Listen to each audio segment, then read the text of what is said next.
O domingo nunca foi um repouso absoluto.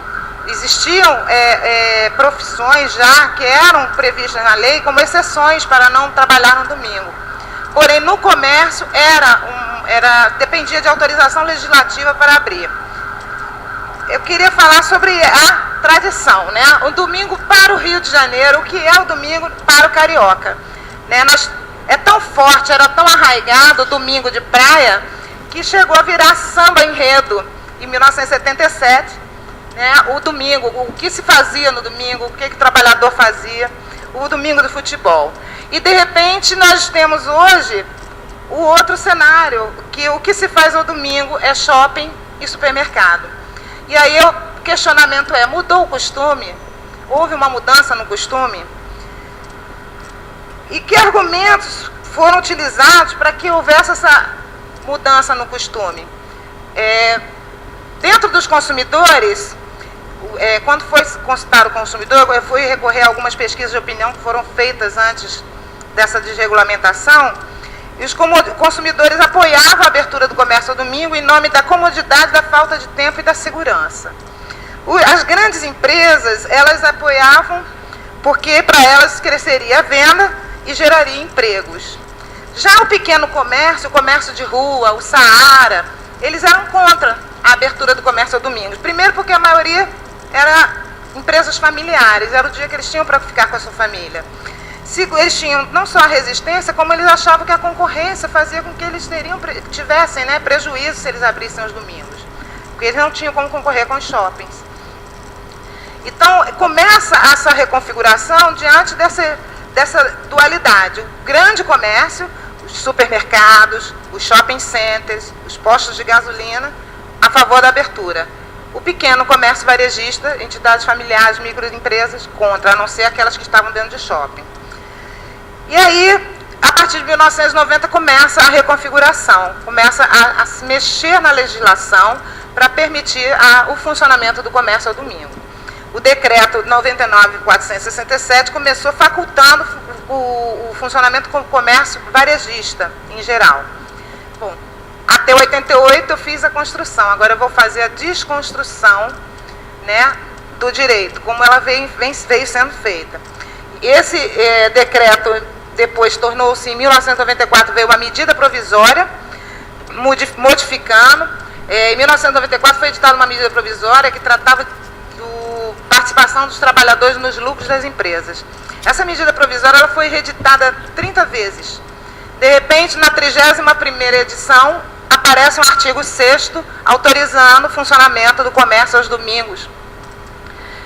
E imediatamente houve uma reação, entraram com uma ação direta de inconstitucionalidade e houve uma liminar do Supremo apontando para a inconstitucionalidade dessa medida provisória. Porque essa medida provisória, ela abria todos os domingos, não precisava de negociação coletiva, não precisava de nada. E aí o Supremo sinalizou que seria inconstitucional, dando a liminar nessa ADI.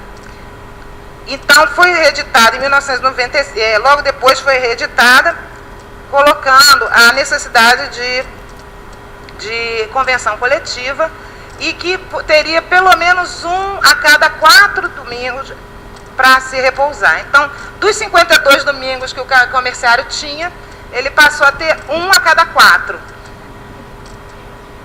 Essas mudanças foram vindo em 97. Agora vamos entrar no período da pesquisa, que é 2000. Em 2000 nós entramos com essa medida provisória que ainda estabelecia o padrão, trabalha 4 domingos e descansa 1. Em 2000, não está nessa coisa aí não. Em 2000, a mudança foi convertida, em 2000, na Lei 10.101, e ela passou a vigorar e veio vigorando. Quando chegou em 2007, houve uma nova medida provisória já no governo Lula, em que reduz esse padrão de 4 domingos trabalhados para 1 de descanso, reduz para 3 domingos trabalhados para 1 de descanso. Aí todo mundo acha que foi uma lei, né, uma medida protetiva. Só que, em contrapartida, autorizou também o comércio atacadista, que até então era proibido de funcionar aos domingos. Além disso, autorizou também a abertura nos feriados, que também até então não era prevista. Então, a desconstrução veio sendo feita de modo que hoje o trabalho aos domingos é comum, não é mais exceção, antes era uma exceção. E vamos ver agora como é que cada ator reagiu a essa mudança. No plano legislativo, a conclusão que nós tivemos na pesquisa é que houve uma redução da proteção ao trabalho dos comerciários nesse período de 2000 e 2008, com uma forte intervenção do Executivo. A maioria das ações para reduzir o descanso ao domingo teve origem no Poder Executivo através de medidas provisórias.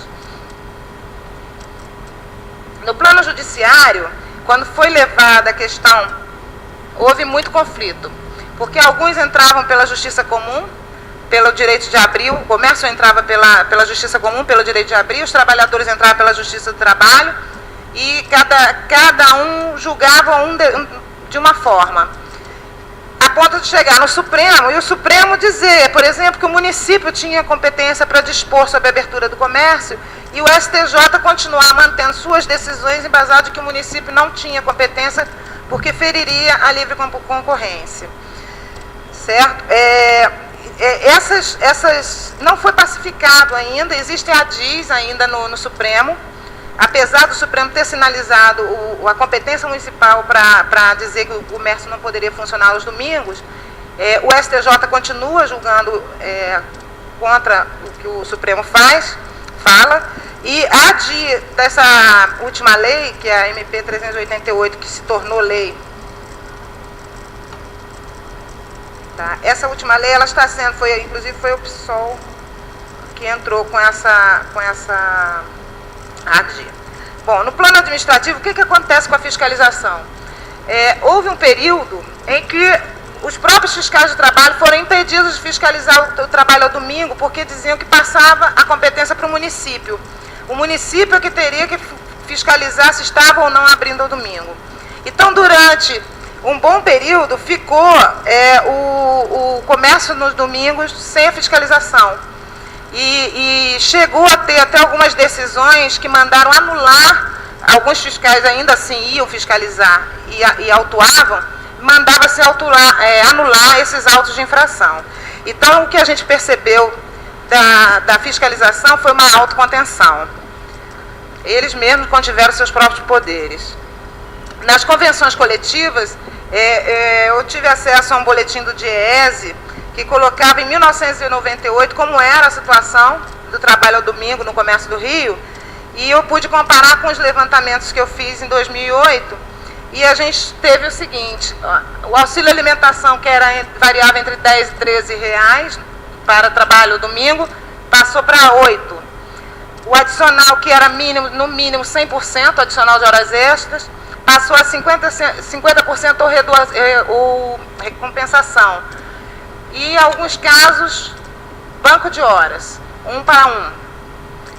Carga semanal máxima, que era prevista nas convenções coletivas, de 36 horas, dentro do limite que a Constituição mandava, passou para 44 horas, porém, em alguns casos, como supermercados e postos de gasolinas, havia previsão de até 60 horas semanais de trabalho.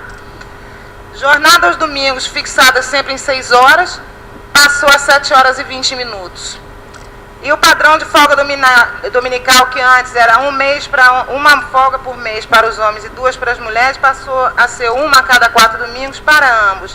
E depois de 2007, 1 a cada 3 domingos para ambos. Então, a conclusão é de que houve uma crescente e gradual redução dos direitos dos comerciários no comércio quando se trata do repouso semanal aos domingos. E aí as nossas conclusões parciais, porque depois disso eu fiz ainda uma pesquisa para concluir na monografia, e não finalizei totalmente ainda está em conclusões parciais. É que houve redução do salário médio mensal, redução do pessoal ocupado, aumento da produtividade do comércio, principalmente do comércio concentrado nas grandes empresas, aumento de 150% na produtividade. Indícios de que esse aumento se deve à prática de jornadas excessivas sem a respectiva contrapartida remuneratória. O repouso aos domingos voltou a ser concebido nos moldes do século XIX, ou seja, como uma mera reposição de energias.